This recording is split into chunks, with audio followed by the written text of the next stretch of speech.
കോഴിക്കോട് 9 വയസ്സുകാരിയെ കാറിടിച്ച് നിർത്താതെ പോയ കേസിൽ പ്രതി കസ്റ്റഡിയിൽ. സംഭവം നടന്ന് 1 വർഷമാകുമ്പോഴാണ് വടകര പുറമേരി സ്വദേശി ഷജിൽ കസ്റ്റഡിയിലായത്. കാറിടിച്ച് ഗുരുതരമായി പരിക്കേറ്റ പെൺകുട്ടി കോമയിലാണ്. മിഥില ബാലൻ വിവരങ്ങളുമായി കോഴിക്കോട്ട് നിന്ന് ചേരുന്നുണ്ട്. മിഥില, ഈ കേസ് ഒരു തുമ്പുമില്ലാതെ പോലീസ് തുടങ്ങിയ അന്വേഷണം, പിന്നീട് 9 മാസത്തിനു ശേഷം ആ വണ്ടി കസ്റ്റഡിയിലെടുക്കുന്നതും പോലീസ് നടത്തിയ നിർണായകമായ നീക്കങ്ങളുമൊക്കെ നേരത്തെ തന്നെ ശ്രദ്ധേയമായിട്ടുള്ളതാണ്. ഇതിലിപ്പോൾ ഈ കാർ ഓടിച്ചയാൾ കസ്റ്റഡിയിലായിട്ടുണ്ട്. വിദേശത്തോ മറ്റോ ആയിരുന്നു അദ്ദേഹം എന്നാണ് ഞാൻ മനസ്സിലാക്കുന്നത്. വിശദാംശങ്ങൾ എന്താണ് മിഥില?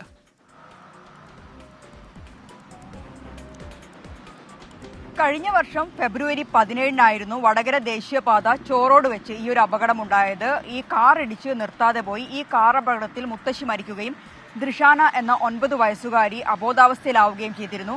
റീജിത്ത് സൂചിപ്പിച്ചതുപോലെ തന്നെ പോലീസിന്റെ ഭാഗത്തു നിന്നും വലിയ രീതിയിലുള്ള ഒരു അന്വേഷണം 9 മാസത്തിന് ശേഷമാണ് ഈ ഇടിച്ച കാറും ഈ പ്രതിയെക്കുറിച്ചുമുള്ള സൂചന ലഭിച്ചത്.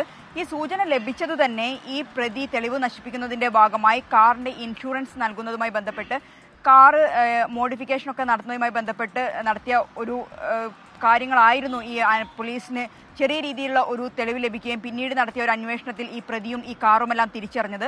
ഈ സംഭവത്തിന് ശേഷം വിദേശത്തേക്ക് പ്രതി കടന്നു കളഞ്ഞിട്ടുണ്ടായിരുന്നു.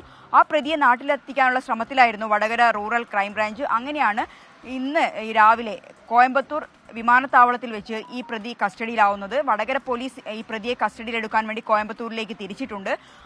അവർ എത്തുന്ന മുറയ്ക്ക് അവിടെ നിന്നും വടകര ക്രൈംബ്രാഞ്ച് ഓഫീസിൽ പ്രതിയെ എത്തിക്കും. പോലീസിനെ സംബന്ധിച്ചിടത്തോളം ഈ പ്രതി കസ്റ്റഡിയിലാവുന്നത് അന്വേഷണത്തിന്റെ വലിയ ഒരു ഭാഗം തന്നെയാണ്. കാരണം നമുക്കറിയാം, ഏറെ ചർച്ചയായ, രജിത് നേരത്തെ സൂചിപ്പിച്ചതുപോലെ തന്നെ ഏറെ ചർച്ചയായ ഒരു കേസായിരുന്നു.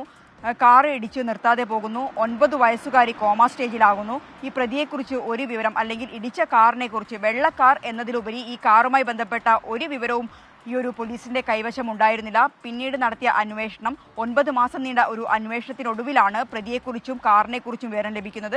വിദേശത്തേക്ക് കടന്ന പ്രതിയെ നാട്ടിലെത്തിക്കാൻ വേണ്ടിയുള്ള നോട്ടീസുകളെല്ലാം തന്നെ, ലുക്കൌട്ട് നോട്ടീസുകളെല്ലാം തന്നെ പോലീസ് പുറപ്പെടുവിച്ചിട്ടുണ്ടായിരുന്നു. അതിന്റെ ഭാഗമായിട്ട് തന്നെയാണ് ഇന്നിപ്പോൾ കോയമ്പത്തൂർ വിമാനത്താവളത്തിലെത്തിയ പ്രതിയെ തിരിച്ചറിയുകയും അവിടെ കസ്റ്റഡിയിലെടുക്കുകയും ചെയ്തത്. പിന്നീട് വടകര പോലീസിനെ വിവരം അറിയിക്കുകയായിരുന്നു.